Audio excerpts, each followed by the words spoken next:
Habari, lakini pia wananchi wa mkoa wa Iringa, Jeshi la Polisi mkoa wa Iringa tunapenda kwa taarifa wananchi kwa hali ya ulinzi na usalama katika mkoa wetu ni shwari. Tunapenda kutoa taarifa ya ufafanuzi kuhusiana na matukio matatu yaliyotokeza katika nyakati tofauti kwa muda huu mfupi, ambao la kwanza ni tukio la kupatikana kwa Jordan Kibiki ambaye ni padri wa kanisa Katoliki jimbo la Mafinga, ambaye aliripotiwa kuwa ametekwa na watu wasiojulikana.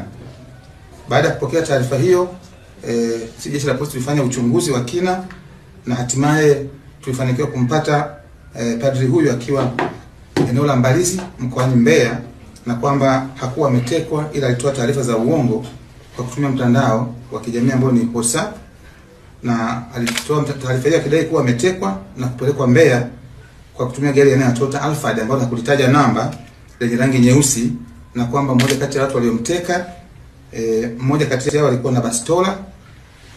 Lakini pia mtuhumiwa katika mazingira hayo, yeye gari lake alitelekeza. Alikuwa na gari aina ya Harrier lenye namba T330 DRJ. Gari hilo alitelekeza, tulilikuta kwenye ufuatiliaji, lilikuwa eneo la South Hill kwenye ule msitu likiwa pale.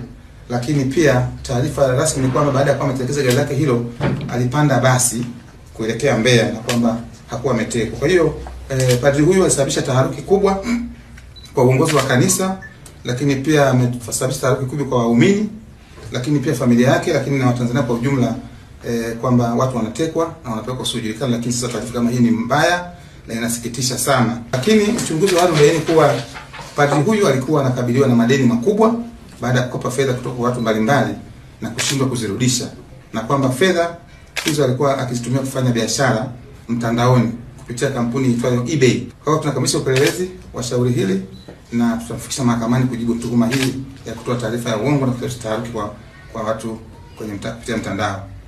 Tukio la pili ni limetokea tarehe mwezi Juni mwaka huu.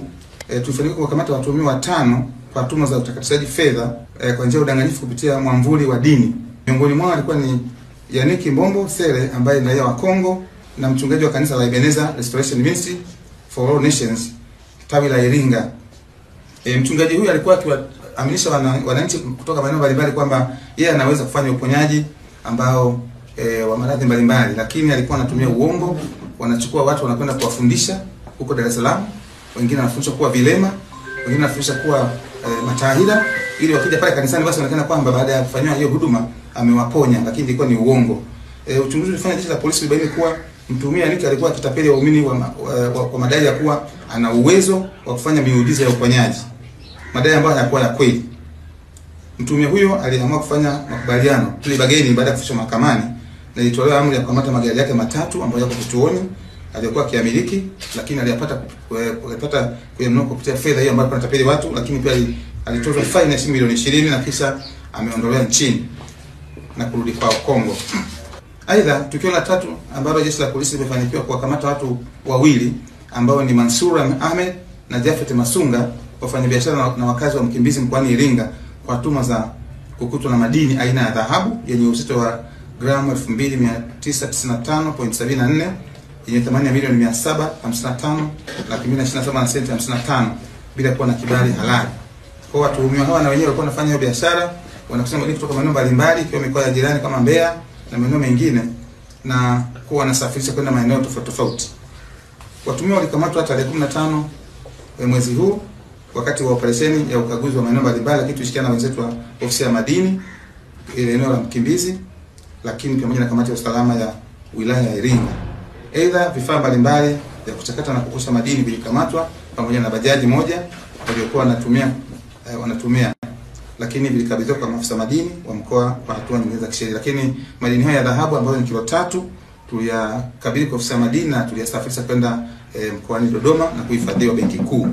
Kwa hiyo tunatoa wito kwa wananchi basi tutoe pia taarifa kwa watu ambao wa aina hii ambao tunabaini kwamba wanaweza kuwa ni matapeli lakini wanatumia vifundi tofauti. Mhalifu hana haiba, mhalifu hana jinsia, mhalifu hana cheo, mhalifu hana dini. Mtu yeyote anaweza kuwa mhalifu wakati wote tunapovunja sheria za nchi kama walifanya wenzetu ambao wamefedhesha kanisa, lakini sisi tunasema wao wenyewe ndio wamejifedhesha kwa sababu matukio mabovu ambayo jamii haijakubali.